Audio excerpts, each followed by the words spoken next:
చేయకుండా ప్రభుత్వ నిబంధనల మేరకే మీరు కష్టపడి పండించిన ధాన్యాన్ని తీసుకెళ్లి కొనుగోలు చేస్తుంటే అక్కడ కూడా అనేక సందర్భాల్లో మీరే చూశారు, మేము చూసాం ఏ విధంగా అక్రమాలు జరిగిపోయినాయో.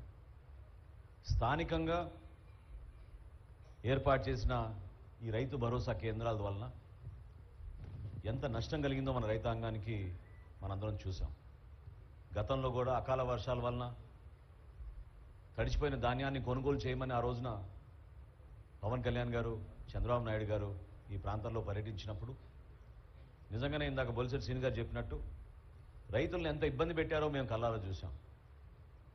లారీలు తీసుకొస్తే 2 రోజుల తర్వాత రమ్మండం, ఆ 2 రోజుల తర్వాత మళ్ళీ తేమ శాతం ఎక్కువ ఉంది, వాళ్ళు రాసిచ్చిన రసీదు ప్రకారం మేము కొనుగోలు చేయమని చెప్పడం, నానా రకాలుగా వాళ్ళని ఇబ్బంది పెట్టి చివరికి వాళ్ళ చేతుల దగ్గర నుంచే డబ్బులు తీసేసుకుని రైతుల దగ్గర అప్పుడు వాళ్ళు కంప్యూటర్లో ఆ రికార్డులు ఎక్కించడం అనేది మనందరం చూసాం. ఈ వాస్తవాల గురించి మీ అందరిలో కూడా ఉన్న ఆవేదనే ప్రభుత్వంలో మేము ఏర్పాటు చేసిన తర్వాత మొట్టమొదటి రోజు అధికారులతో నేను సమీక్షించినప్పుడు నాకే ఒక విధంగా భయం వేసింది. ఎందుకంటే సివిల్ సప్లైస్ కార్పొరేషన్లో ప్రతి ఏటా మేము దాదాపు 20,000 కోట్ల రూపాయలు టర్నోవర్ చేస్తాం. గత 5 సంవత్సరాల్లో ఎంత ఆర్థికంగా నష్టం కలిగించారంటే ఈ కార్పొరేషన్కి 40,550 కోట్ల రూపాయలు రుణాలు తీసుకున్నారు సివిల్ సప్లైస్ కార్పొరేషన్ నుంచి. ఏ విధంగా మనం రైతుల్ని ఆదుకోగలుగుతాం మాకు అర్థం కాలేదు. ఆ సందర్భంగా మా అధికారులు 1,674 కోట్ల రూపాయలు బకాయిలు ఉన్నాయి రైతులకి ఇంకా ఇవ్వాల్సిందంటే నిజంగా ఆ అవకాశం ఎట్లా కలుగుతుందా అని ఎదురు చూసాం. కానీ ధైర్యంగా మేము ఇంటర్నల్గా మేము మాట్లాడుకున్నాం, టార్గెట్ పెట్టుకున్నాం. నెల రోజుల్లోపే మనం ఎట్టి పరిస్థితుల్లో సరే ఎంత కష్టమైనా సరే మన రైతాంగానికి మనం ఈ నిధులు అందించేటట్టు మనం కష్టపడదాం అని చెప్పి అధికారులందరూ కూడా ఆ రోజు కూర్చున్నప్పుడు తదనంతరం పాండ్యన్ గారిని ఢిల్లీ పంపించి అక్కడ నాబార్డు అధికారులతోటి ఎన్సిటిసి అధికారులతోటి మాట్లాడి ఏదో విధంగా మనం రుణాలు తీసుకొద్దామని ఒక ప్రయత్నం చేశాం. మేము కాకినాడ పర్యటనలో ఆ రోజు అక్కడ పీడిఎస్ రైస్ని ఏ విధంగా దారి మళ్లించారో వాటిపైన మేము సమీక్షించుకుంటూ ఆ ప్రాంతంలో తిరుగుతున్నప్పుడు ఆ రోజు వరకు బ్యాంకర్లు కూడా మేము ఫోన్ చేస్తే ఫోన్ ఎత్తేవాళ్ళు, కానీ ఆ రోజు నుంచి ఫోన్లు ఎత్తడం కూడా మానేశారు. వాళ్ళకు కూడా నమ్మకం కలగలేదు. ఎందుకంటే గత ప్రభుత్వం చేసిన అరాచకం ఎంత వెనకబడిపోయాం మన రాష్ట్రం ఆర్థికంగా అనేది చూసి చాలా వరకు వెనకడుగు వేశారు. 12 లక్షల కోట్ల రూపాయలు అప్పులు చేశారు. ఏ విధంగా ఈ అప్పుల్ని తీర్చాలి? మేము సివిల్ సప్లైస్ కార్పొరేషన్ నుంచి కూడా స్టాచ్యుటరీ పేమెంట్లు కొన్ని చేయాలి. అదే నెలలో మేము 2,000 కోట్ల రూపాయలు బ్యాంక్ ఆఫ్ బరోడా కట్టాలి.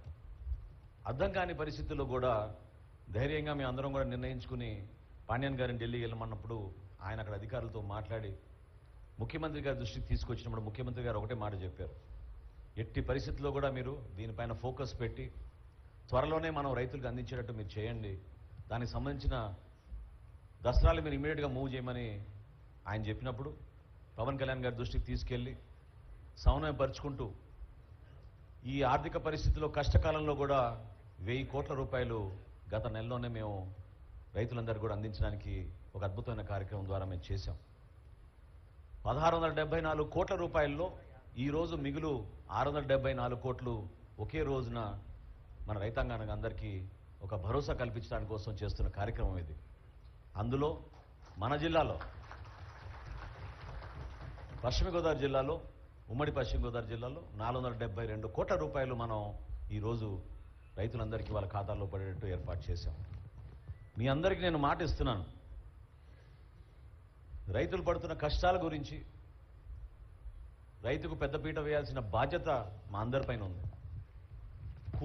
కూటమి ప్రభుత్వం ఎంత బలంగా నిర్ణయం తీసుకుందో, ఏ విధంగా మీకోసం నిలబడ్డామో మీ అందరం కూడా ఈరోజు మీకోసం అండగా నిలబడడానికి కోసమే ఇంత దూరం ప్రయాణం చేసి వచ్చాం. ఎందుకంటే మీరు గత 5 సంవత్సరాల్లో మీరు పడిన కష్టాలు సామాన్యమైన విషయం కాదు.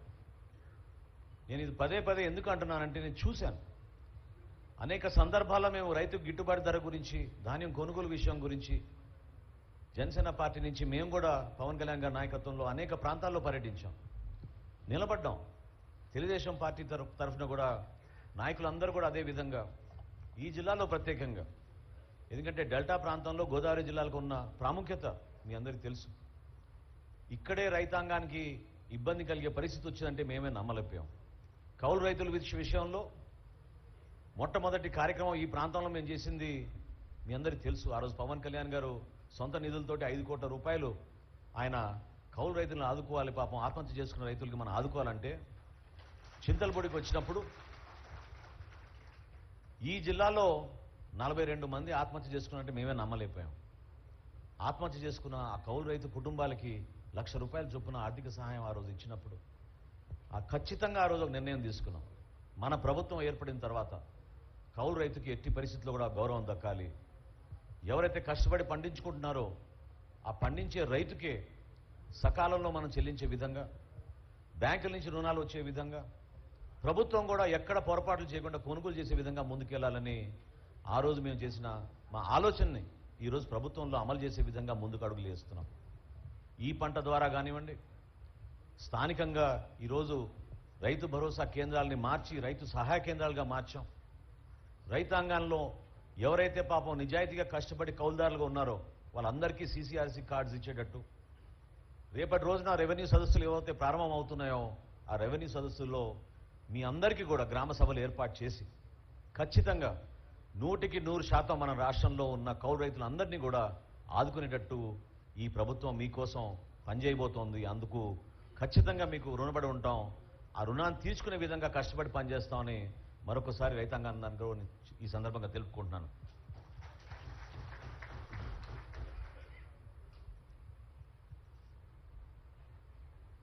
గతంలో మనం చూసాం ఏ విధంగా దళారులు ప్రత్యేకంగా రైతు భరోసా కేంద్రాల దగ్గర నుంచి ట్రాన్స్పోర్టేషన్ విషయంలో కానివ్వండి, చివరికి గోతాలు కూడా ఇవ్వలేని పరిస్థితి తీసుకొచ్చి వాళ్ళ స్వార్థాల కోసం వాళ్ళు ఉపయోగించుకున్నారు. ఆ మార్పు కోసమే మొన్న మేము ముఖ్యమంత్రి గారికి మేము చేసిన ప్రెజెంటేషన్లో మా శాఖ నుంచి ఒక నిర్ణయం తీసుకుని మాట ఇచ్చాం. అదేంటంటే ఈ రోజుకి మన జనాభా 62% వ్యవసాయంపై ఆధారపడి ఉంది. వ్యవసాయ రంగాన్ని మనం కాపాడుకోవాల్సిన బాధ్యత మనందరిపైన ఉంది. కేవలం వ్యాపారవేత్తలకే ఈజ్ ఆఫ్ డూయింగ్ బిజినెస్ కాదు,